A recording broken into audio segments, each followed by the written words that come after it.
ഇന്ന് പ്രത്യേകിച്ച് ഒരു പണിയില്ലാത്തൊരു ദിവസമായിരുന്നു കേട്ടോ. അപ്പോൾ ഞാൻ ഇന്ന് രാവിലെ ഒരു ഗ്ലാസ് കട്ടൻ ചായയും പിന്നെ ഇടിയപ്പവും തേങ്ങാപ്പാലും ആയിരുന്നു കേട്ടോ ഉണ്ടായിരുന്നത്. അതിരുന്ന് കഴിച്ചോ.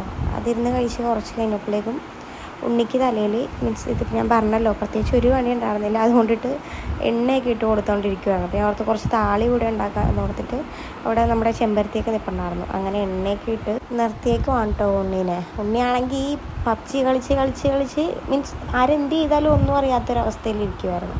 പിന്നെ ഞാൻ ആ ചെമ്പരത്തിയൊക്കെ എടുത്തുകൊണ്ട് വന്നത് നെക്കി പിഴിഞ്ഞ് കുറേ ഇതാക്കിയിട്ട് താളിയാക്കി എടുത്തൊരു ഇച്ചിരി വെള്ളമേ ഞാൻ എടുത്തിട്ടുണ്ടായിരുന്നുള്ളൂ. അതെല്ലാം കൂടെ ഉണ്ണിയുടെ തലയിൽ കമത്തിയിട്ട് ഞാൻ ഉണ്ണിനോട് ഇന്നലെ തൊട്ട് പറയുവാണ് കേട്ടോ, ഞാൻ എന്തെങ്കിലും എരിവെള്ള എന്തെങ്കിലും റൈസ് ഐറ്റം കഴിക്കാൻ തോന്നുന്നു നമുക്ക്. അപ്പോൾ ഇന്ന് രാവിലെ ഞാൻ കുളിച്ച് കഴിഞ്ഞപ്പോഴേക്കും ഉണ്ണിയുടെ അടുത്ത് പറഞ്ഞു എന്നാൽ ഉച്ചക്കത്തേക്ക് പെരി അൽഫാം മന്തി മേടിച്ചുകൊണ്ട് വരാനാണ് പറഞ്ഞത്.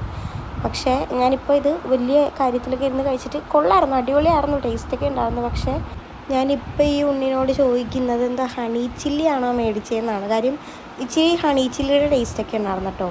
പിന്നെ അത് കഴിഞ്ഞിട്ട് ഞാൻ കുളിക്കാനായിട്ട് എണ്ണ ഇടാൻ പോയിരുന്നു. ഞാൻ ഇന്നലെ ഓൾറെഡി എണ്ണയൊക്കെ ഇട്ട് ഹെയർ വാഷ് ചെയ്തായിരുന്നു. പക്ഷേ ഉണ്ണിക്ക് വേണ്ടിയിട്ട് ഇന്ന് ഉണ്ടാക്കിയ താളി കുറച്ച് ബാക്കിയുണ്ടായിരുന്നു. അപ്പോൾ ഞാൻ ഓർത്ത് എന്നാൽ പിന്നെ ഞാനും കൂടെ തലയിൽ കുറച്ച് എണ്ണയൊക്കെ തേച്ച് അതിട്ട് കുളിച്ചേക്കാമെന്ന്. ഞാൻ ഈ തേക്കുന്നത് ഒരു കാച്ചിയ എണ്ണയാണ് കേട്ടോ.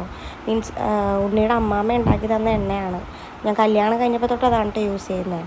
അത് കഴിഞ്ഞിട്ട് കുറച്ച് എണ്ണയൊക്കെ മുഖത്തൊക്കെ വാരി തേച്ചിട്ട് ഞാൻ പിന്നെ കുറച്ച് ഫേസ് മസാജും കാര്യങ്ങളൊക്കെ.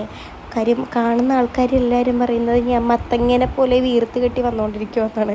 അപ്പോൾ കുറച്ച് ഫേസ് മസാജൊക്കെ ചെയ്തിട്ട് മുറ്റവും വരെയൊക്കെ അടിച്ചിട്ട് കേട്ടോ.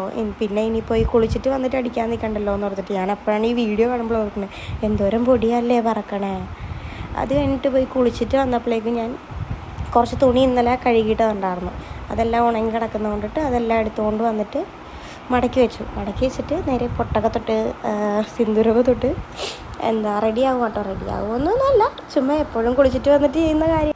പിന്നെ ഇപ്പോൾ ഈ കാറ്റാലായതുകൊണ്ട് ചുണ്ടിൽ നിന്ന് നല്ലപോലെ തൊലി പോകുന്നുണ്ട് കേട്ടോ. അതുകൊണ്ടാണ് ഞാൻ ഈ ഒരു ഹിമാലയയുടെ ലിപ് ബാം യൂസ് ചെയ്യുന്നത് കേട്ടോ. അപ്പോൾ അത്രയേ ഉള്ളൂ മക്കളെ. Tata bye bye, see U.